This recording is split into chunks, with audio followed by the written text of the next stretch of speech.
So here we've got a gorgeous young mom. She's super, super small, but her cubs have a wonderful full coat and look exceptionally healthy.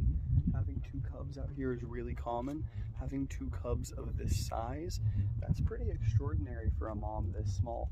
These are second-year cubs and they're about 60, maybe 55% of her size, so they're doing very well. The clamming out here must be working out for them because there's no salmon out here yet, no fish at all, so they're primarily sticking to the sedges and the clamming right now. That's how they're getting all of their nutrients.